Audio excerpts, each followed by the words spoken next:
जय यीशु एवं क्रूस पर आज हम प्रभु यीशु के पवित्र शरीर और रक्त का पर्व मनाते हैं। प्रभु यीशु ने अपना क्रूस बलिदान से पहले पास्का पर्व मनाया। ऐसे पुराने विधान में भी पास्का पर्व मनाया जाता था। निर्गमन ग्रंथ अध्याय 12 में हम पास्का के भोजन के बारे में पढ़ते हैं। प्रभु यीशु ने मूसा एवं हारून से कहा, इस्राएल के सारे समुदाय को आदेश दो, हर एक परिवार अपने लिए एक एक मेमना तैयार रखेगा। उस मेमने में कोई दोष न हो, वह नर हो और 1 साल का, वह चाहे भेड़ा हो अथवा बकरा। तुम उसे महीने के 10वें दिन तक रखोगे और उस दिन शाम को उसका वध करोगे। जिन घरों में मेमना खाया जाएगा, दरवाजे के चौखटों पर उसका लहू को पोत दिया जाए। उसी दिन मैं प्रभु मिस्र देश का परिभ्रमण करूंगा और मनुष्यों और पशुओं का पहला उठा को मैं मारूंगा। तुम लहू पोत कर दिखा दोगे कि तुम किन घरों में रहते। उस लहू को देखकर मैं तुम लोगों को छोड़ दूंगा। इस तरह जब मैं मिस्र देश को दंड दूंगा तो तुम बच जाओगे। तुम उस दिन का स्मरण करोगे और उसे प्रभु के आदर में पर्व के रूप में मनाओगे। इसी की यादगारी में यहूदी लोग पास्का पर्व मनाते थे। प्रिय भाई और बहनों, प्रभु यीशु भी अन्य यहूदियों की तरह पास्का पर्व हर एक साल मनाते थे, लेकिन अपना क्रूस मरण से पहले उन्होंने जिस ढंग से पास्का पर्व मनाया उसमें कुछ अलग विशेषता थी। हम लोग लूकास का सुसमाचार अध्याय 22 पद संख्या 19-20 में पढ़ते हैं। जब उन्होंने अपने शिष्यों के साथ पास्का भोज की तैयारी की, उन्होंने रोटी ली और धन्यवाद की प्रार्थना पढ़ने के बाद उसे तोड़ा और अपने शिष्यों को यह कहते हुए दिया, यह मेरा शरीर है जो तुम्हारे लिए दिया जा रहा है, यह मेरी स्मृति में किया करो। इसी तरह उन्होंने भोजन के बाद यह कहते हुए प्याला दिया, यह प्याला मेरा रक्त का नूतन विधान है, यह तुम्हारे लिए बहाया जा रहा है। निर्गमन ग्रंथ अध्याय 24 पद संख्या 8 में हम पढ़ते हैं कि प्रभु ईश्वर सिनाई पर्वत पर यहूदियों के लिए एक विधान तैयार किया था। उस समय मूसा ने बलि पशुओं का रक्त को जनता पर छिड़क दिया था। ठीक इसी तरह नया विधान में प्रभु यीशु अपना क्रूस बलिदान द्वारा हमें शुद्ध करते हैं। प्रभु यीशु का क्रूस बलिदान में बहाया हुआ उसका रक्त सभी मनुष्यों को मुक्ति प्रदान करता है। इब्रानियों के नाम पत्र अध्याय 9 पद संख्या 13-14 में संत पौलुस ने कहा है, याजक बकरों तथा बछड़ों का, सारों का रक्त और कलवर का रक्त अशुद्ध लोगों पर छिड़कता था और उनका शरीर उसके द्वारा शुद्ध होता है।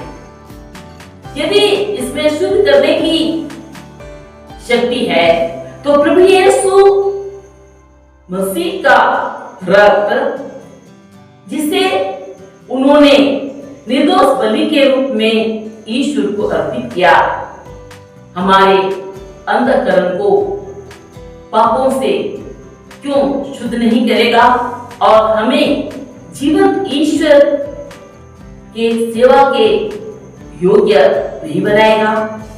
निश्चय ही प्रभु यीशु का पवित्र रक्त हमें शुद्ध करेगा और ईश्वर की प्रिय संतान बनाएगा। प्रिय भाई और बहनों, प्रभु यीशु ने जब अपने क्रूस मरण से पहले पास का बोझ अपनी शिष्यों के साथ खाया, उन्होंने साधारण रोटी और दाखरस को अपना पवित्र शरीर और रक्त में बदल दिया। आखिर इसकी क्या जरूरत थी? हम इसके बारे में मनन करेंगे। यूहन्ना का सुसमाचार अध्याय 6 पद संख्या 54 से 56 तक में हम पढ़ते हैं, प्रभु यीशु ने कहा है, जो मेरा मांस खाता है और मेरा रक्त पीता है उसे अनंत जीवन प्राप्त है और मैं उसे अंतिम दिन पुनर्जीवित कर दूंगा, क्योंकि मेरा मांस सच्चा भोजन है और मेरा रक्त सच्चा पेय। जो मेरा मांस खाता और मेरा रक्त पीता है वो मुझ में निवास करता और मैं उसमें।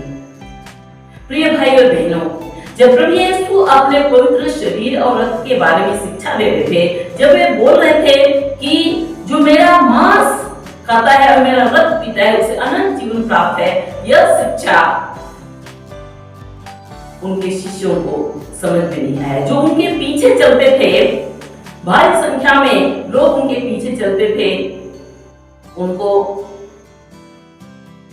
यह समझ में नहीं आई और उन्होंने कहा यह तो कठोर शिक्षा है, कौन इसे मान सकता है। और बहुत से शिष्य उनसे अलग हो गए, फिर उनके पीछे नहीं चले। प्रिय भाई और बहनों, यदि प्रभु यीशु हमें भी सीधे तौर पर अपना शरीर और रक्त खाने को देता, शायद हम भी उसे ग्रहण करने में इच्छुक थे। इसलिए प्रभु यीशु ने अंतिम यागों के दिन साधारण रोटी और दाखरस देकर उसे अपना पवित्र शरीर और रक्त में बदल दिया। साधारण रोटी और दाखरस में उन्होंने अपनी उपस्थिति को 100% रख दिया। सचमुच में प्रभु यीशु पवित्र परम प्रसाद में उपस्थित है। हम इसी विश्वास में जीते हैं, लेकिन कभी कभी हमारा विश्वास डगमगा जाता है। हम संदेह करने लगते हैं कि सचमुच में परम प्रसाद में प्रभु यीशु है या नहीं। हमारा विश्वास को दृढ़ बनाने के लिए प्रभु यीशु समय समय में चमत्कार दिखाते हैं। सन 1998 में भारत के केरल राज्य में रानी जॉन नामक महिला ने जब परम प्रसाद ग्रहण किया, वो परम प्रसाद उसका मुंह में ताजा मांस का टुकड़ा में बदल गया। सबों ने उसे देखा, उसका वीडियो भी है, अब भी हम उसे YouTube में देख सकते हैं। न केवल यही घटना बल्कि विश्व के विभिन्न जगहों में समय समय में ऐसी घटनाएं होती रहती है।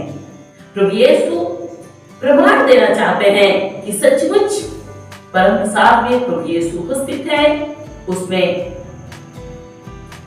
उसका पवित्र शरीर और रक्त है।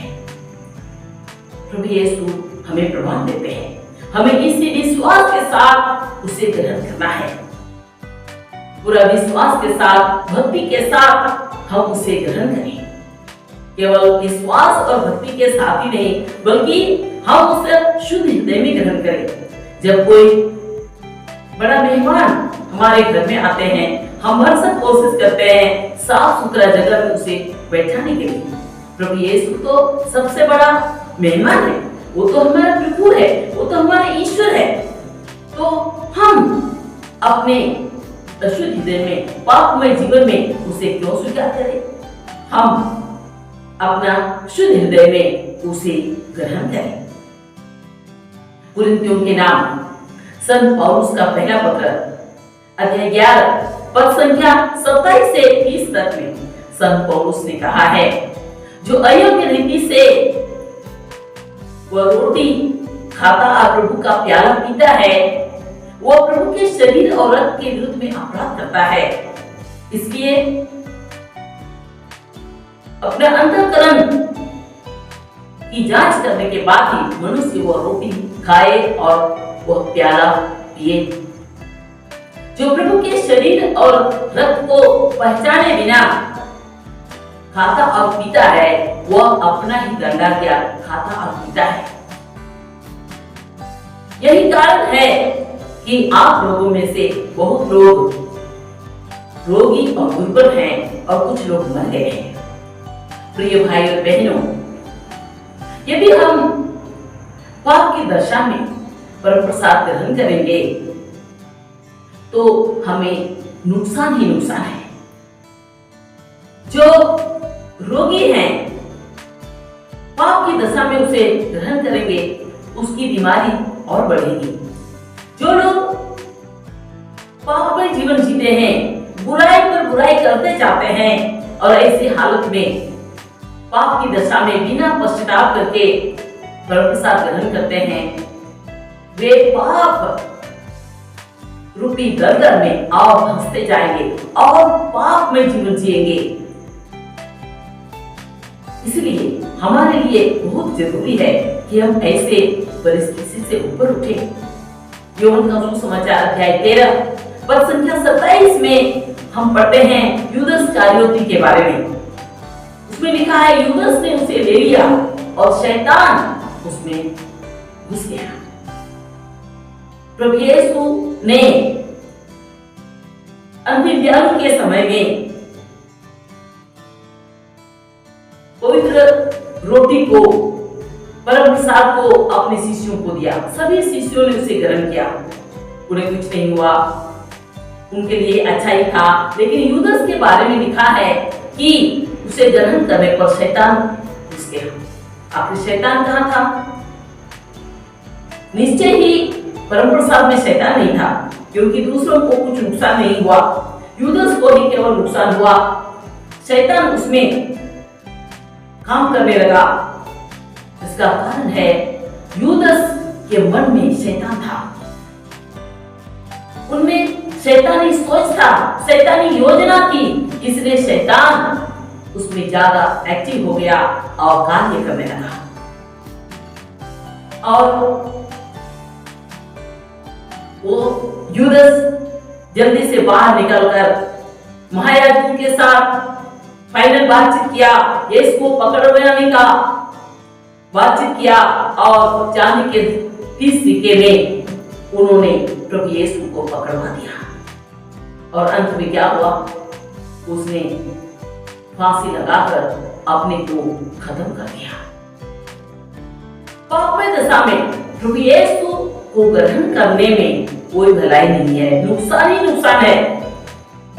और इसलिए हम कभी भी पाप की दशा में परम प्रसाद ग्रहण नहीं करें। केवल नियम पूर्वक नहीं, सोच समझ कर ही उसे हम ग्रहण करें। जब भी हम ग्रहण करें, सोच समझ कर, पश्चाताप करके, पाप स्वीकार करके, कृपा की दशा में उसे हम स्वीकार करें, तभी हमारा लाभ होगा, हमको आशीष मिलेगी, कृपा मिलेगी।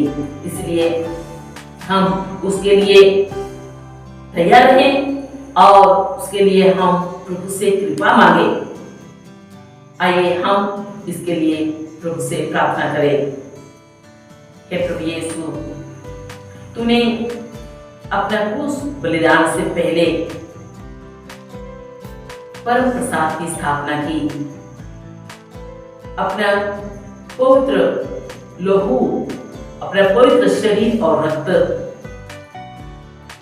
को तूने अपने शिष्यों को दिया, परम प्रसाद को ठहराया और तूने कहा मेरी स्मृति में किया करो। और इस तरह से तूने परम प्रसाद की स्थापना की और आज तक हम मीसा बलिदान में परम प्रसाद ग्रहण करते हैं।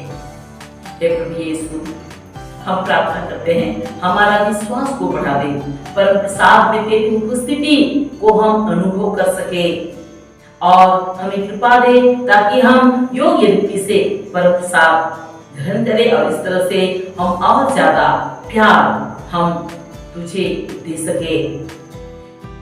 हे अब्बा पिता, हम अपने आप को तुझ में समर्पित करते हैं। तूने हमें इतना प्यार किया कि अपने इकलौते पुत्र को क्रूस पर अर्पित कर दिया, जिससे जो उसमें विश्वास करता है उसका सर्वनाश ना हो बल्कि अनंत जीवन प्राप्त करे। हे अब्बा पिता, हम सब पर दया कर तेरे पुत्र हमारे मुक्तिदाता प्रभु यीशु का क्रूस बलिदान में हमारा विश्वास को बढ़ा दे और हम और ज्यादा